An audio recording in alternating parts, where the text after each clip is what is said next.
겉보기에는 둘 다 작다라는 공통점이 있지만 그 속은 하늘과 땅 차이인 두 단어가 있습니다. 쪼잔하다와 옹골차다입니다. 이 둘은 둘 다 작다라는 그런 외적인 모습을 가지고 있죠. 그것이 공통점입니다. 그런데 그 내용을 들여다보면 큰 차이가 납니다. 쪼잔함은 속이 좁고 보잘것없는 자금입니다.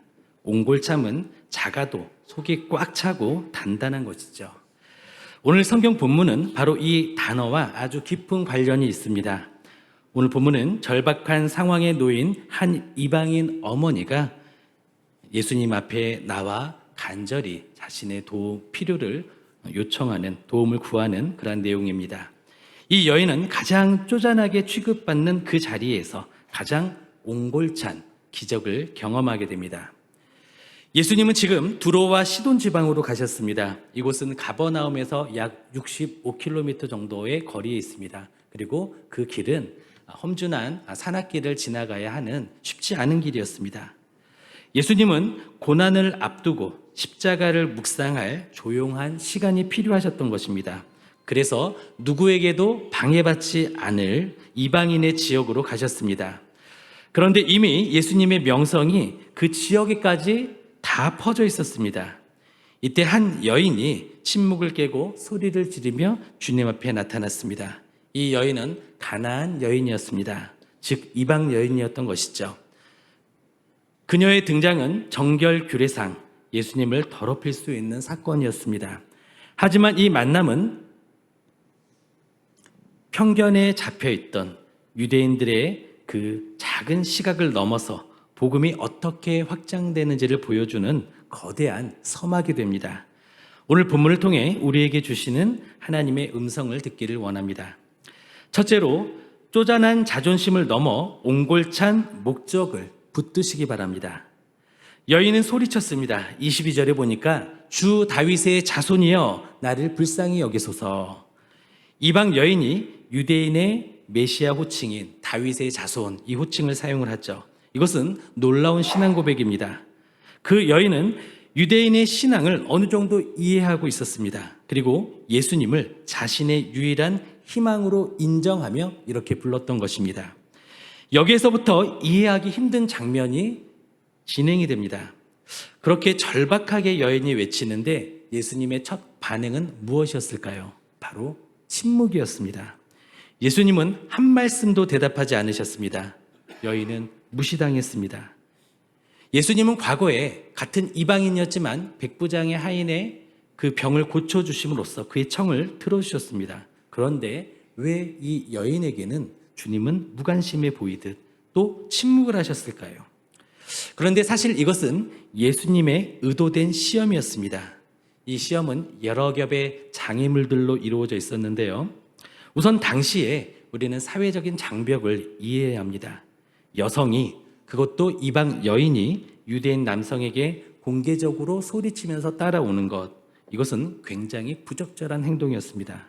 게다가 가나안 족속은 구약시대 때부터 이스라엘 민족과는 적대 관계에 있었습니다. 그들은 적대 민족이었던 것이죠. 인종적, 성별적, 종교적, 민족적 장벽이 예수님과 여인 사이에 있었습니다. 그러니까 예수님이 이렇게 침묵을 지켰던 이유는 무엇일까요? 이 장벽이 있으니 내게 오지 마라, 그 까닭이었을까요? 아닙니다. 이 모든 장벽에도 불구하고 너는 정말 나를 유일한 희망으로 여기고 있는가? 이것을 묻는 관문이었던 것이죠. 그것이 바로 침묵으로 나타난 것이었습니다. 그런데 제자들은 오해를 했습니다. 예수님이 원하지 않으시는구나.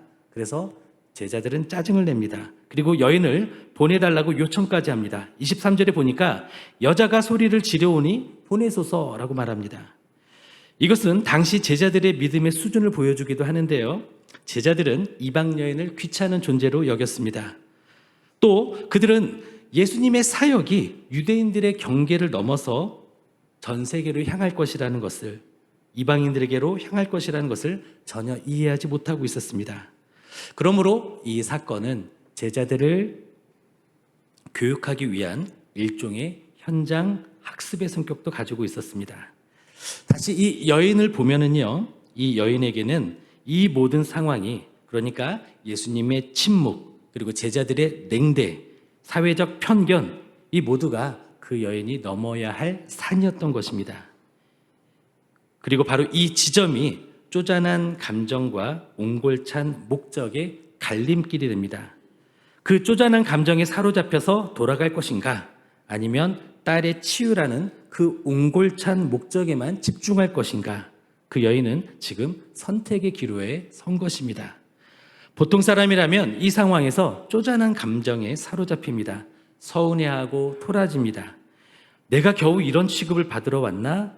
이런 생각을 하면서 돌아가는 것이 일반적인 인간의 모습인 것이죠. 로이드 존스 목사님은 자아, 바로 나의 자아야말로 인간의 가장 큰 감옥이라고 했습니다. 우리가 비참해지는 이유는 무엇일까요? 바로 자신을 너무 사랑하고 자신의 권리를 주장하기 때문에, 역설적으로 그것 때문에 우리는 더 비참해집니다. 예수님의 침묵은 무관심이 아닙니다. 그녀의 믿음이 진짜인지 확인하려고 하는 시험이었던 것입니다. 테스트였던 것입니다. 예수님은 종종 우리가 그분을 유일한 희망으로 여기는지 확인하기 위해서 침묵하실 때가 있습니다. 예수님의 침묵에 대해 여인은 어떻게 했을까요? 포기하지 않았습니다.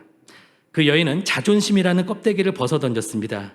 주여 저를 도우소서라고 하면서 납작 엎드렸습니다. 이것이 비굴함일까요? 아니죠. 자신의 처지를 정확히 아는 영적 리얼리즘, 옹골참입니다. 자존심을 지키는 것이 오히려 쪼잔함인 것이죠. 하지만 이 여인은 자신의 기분이 아니라 내 딸의 치유라는 목적에 집중했습니다.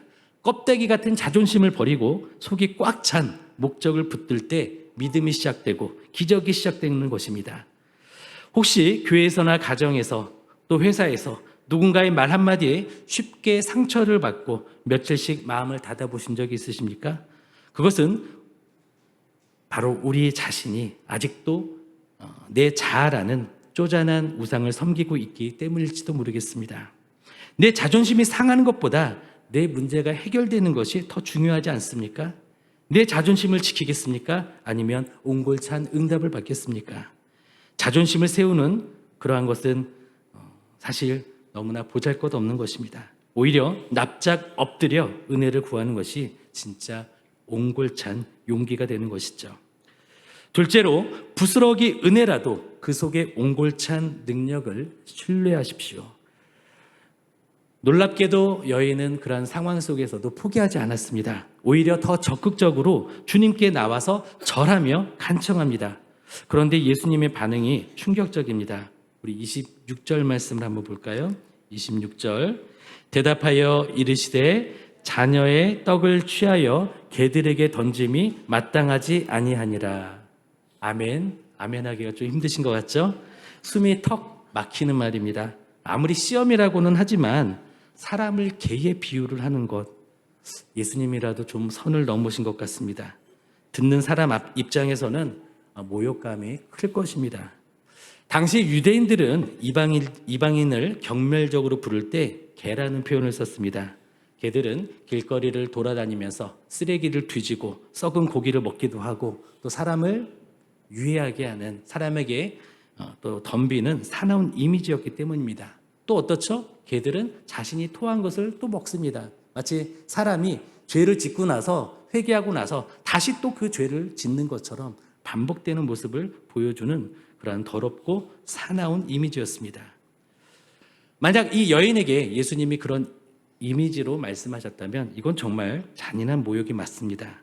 그런데요, 예수님께서 이 여인에게 사용하신 표현은 우리로 치면 개라는 표현이라기보다는 강아지라는 표현을 쓰셨습니다. 당시 이스라엘 사람들은 개를 애완용으로 기르지를 않았습니다. 그런데 이방인들은 개를 애완용으로 기르기도 했죠. 그래서 작은 강아지, 퍼피, 애완견과 같은 그런 단어를 이 여인에게 사용을 하셨습니다. 예수님께서는 의도적으로 작고 부드럽게 표현을 바꿔서 말씀하셨습니다. 여인을 배려하셨던 것이죠. 이것은 여인을 무시하는 것이 아니라 그녀의 믿음을 끌어내기 위한 위트 있는 테스트였던 것입니다. 여인은 이 말씀에 상처받지 않았습니다. 오히려 이 여인은 재치 있게 대답을 합니다. 우리 27절 말씀을 함께 볼까요? 여자가 이르되 주여 올소이다마는 개들도 제 주인의 상에서 떨어지는 부스러기를 먹나이다 하니. 아멘. 이 여인은 모욕감에 빠지거나 분노하지 않았습니다. 예수님의 비유를 그대로 인정을 하면서 그 논리를 오히려 역으로 파고듭니다. 정말 대단한 순발력과 지혜입니다. 그리고 이것은 놀라운 통찰력을 가지고 있습니다. 톰 라이트라고 하는 신학자는 이 여인이 하나님의 구원 계획을 꿰뚫고 있었다라고 평가합니다. 이스라엘이 먼저 배불리 먹어야 한다는 우선순위를 이 여인은 인정했습니다. 그리고 그 여인은 이렇게 말한 셈입니다. 주님의 말씀이 맞습니다. 저는 이스라엘 자손이 아니지요. 저는 자녀의 식탁에 앉을 자격이 없습니다. 하지만 주님이 가져오실 축복은 너무나 크고 풍성해서 그 상에서 떨어지는 부스러기만으로도 제 딸은 충분히 낳을 수 있습니다. 이스라엘의 식탁이 풍성하다면 바닥으로 떨어지는 부스러기라도 있지 않겠습니까? 저는 그거면 됩니다. 이렇게 믿음을 나타냈던 것이죠. 이 여인은 자신의 자존심을 지키는 대신에 예수님의 능력이 너무나 크고 옹골차서 그 부스러기만으로도 충분하다는 절대적인 신뢰를 보여준 것입니다. 이것은 단순히 간청을 했던 것이 아니죠. 그것을 넘어서 하나님의 은혜의 본질에 대한 통찰이 있었던 그런 응수가 되었던 것입니다. 자신을 개라고 말하는 비참한 현실을 인정하면서 그 현실을 뛰어넘는 예수님의 능력을 붙들었던 것이죠. 세상 사람들은 대박, 떡상 이런 거창한 덩어리를 원합니다. 하지만 여인은 알았습니다. 예수님의 능력은 너무나 옹골차서 떡 한 덩어리가 아니라 작은 부스러기만 있어도 내 딸이 낳기에 충분하다라는 것을 알고 믿었습니다. 스펄전 목사님의 말처럼 예수님의 식탁에서 떨어진 부스러기 하나에도 온 세상을 치유할 능력이 있음을 그 여인은 믿었던 것이죠. 그 여인은 많은 것을 요구하지 않았습니다. 예수님, 우리 집에 와서 내 딸에게 안수해 주세요. 이런 요구가 아니었습니다. 말씀 한마디, 고개 끄덕임 같은 부스러기 같은 은혜면 충분했습니다. 이것이 옹골찬 믿음입니다. 부스러기를 구한 것은 그녀의 포부가 작아서가 아니죠. 예수님의 능력이 그만큼 거대하다라는 것을 믿었기 때문입니다. 오늘날 우리의 문제는 어떻습니까? 우리의 문제, 우리의 환경, 우리의 염려 너무나 큽니다. 하지만 예수님의 부스러기 은혜가 그 문제보다 크다라는 사실을 믿으시기 바랍니다. 셋째로 작은 모습으로 시작했으나 큰 믿음을 완성하십시오. 여인은 이방인이었고 강아지 취급을 받았습니다. 시작은 미약하고 작았습니다. 그러나 결론은 위대했습니다. 예수님은 이러한 여인의 모습을 보면서 180도 다른 태도를 취하십니다. 여자여, 내 믿음이 크도다. 극적인 반전이 일어난 것이죠. 침묵과 거절로 시작해서 큰 믿음이라는 최고의 칭찬으로 끝나는 아름다운 반전 드라마가 이루어진 것입니다. 존 맥어더 목사님은 믿음은 감정이 아니라 장애물을 만났을 때 드러나는 끈기라고 정의를 합니다. 쉽게 포기하는 믿음은요, 쪼잔한 믿음입니다. 진짜 옹골찬 믿음은 무엇입니까? 거절당하고 무시당하는 순간에 오히려 빛을 발하는 것입니다. 한 걸음 더 나아가서 이 여인은 끈기만 있었던 것이 아니죠. 겸손하기까지 했습니다. 스스로 개의 자리에 낮추는 철저한 겸손함이 있었습니다. 그러면서도 결코 포기하지 않는 끈질김, 이 두 가지가 함께 있었습니다. 그런데 한번 생각해 보면 이 겸손함과 끈질김 같이 있기가 쉽지가 않습니다. 보통 우리는 언제 끈질기죠? 내 자존심이 상했을 때 자신을 해명하기 위해서, 나를 주장하기 위해서 나를 지키려고 끈질기게 따집니다. 보통 언제 겸손하죠? 그런 상황이 있어도 그냥 겸손하게 물러나서 그냥 빠지는 거죠. 둘 중 하나를 우리는 보통 택합니다. 그러나 이 여인은 이 둘을 동시에 가졌다라는 것입니다. 이 여인의 끈기는 자기 권리를 주장하는 오만한 끈기가 아니었습니다. 오히려 자신의 무자격, 자신의 연약함, 자신의 비천한 처지를 인정하는 겸손에서 그 끈기가 출발한다는 것입니다. 저는 자격이 없습니다. 그럼에도 불구하고 주님의 자비는 저 같은 사람에게도 미칠 만큼 큽니다 라고 하면서 그 자비를 얻기 위해서 나아갑니다. 바로 이 마음이 그 여인을 계속 나아가게 하는 동력이 되었습니다.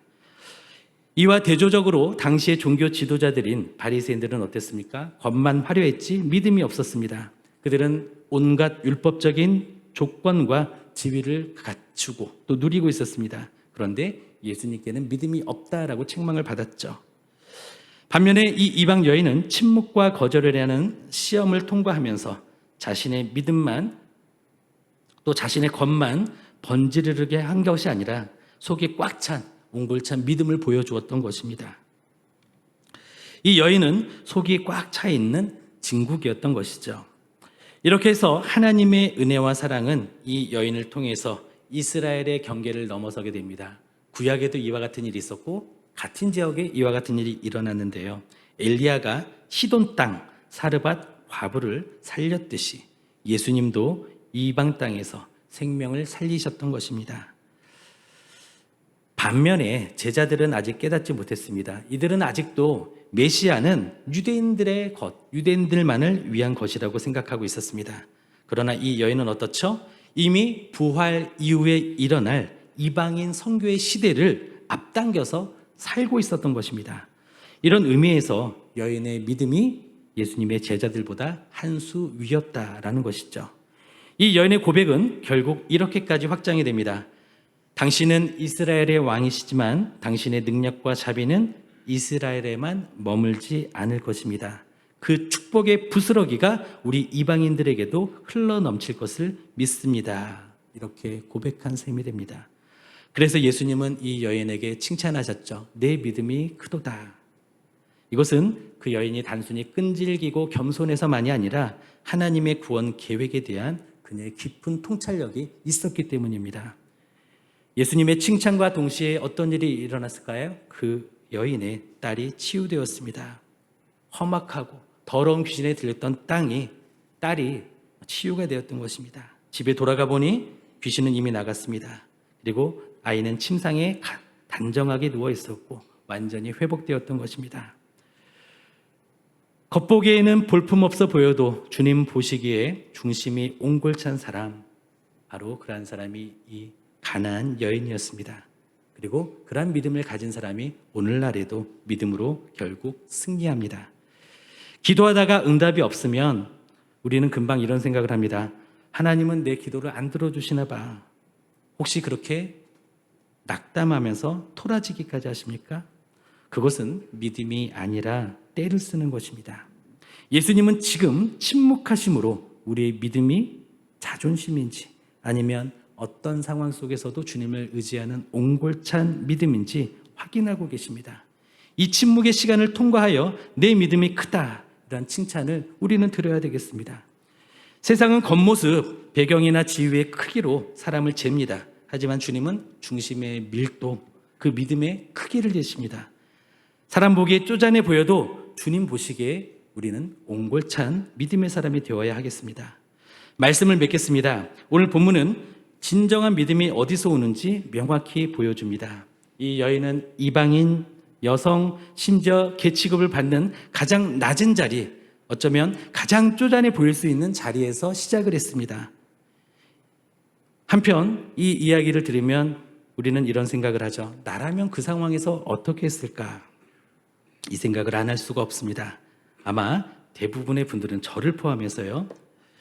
첫 번째의 예수님의 침묵에서 이미 자존심이 상해서 돌아서기가 쉬울 것입니다.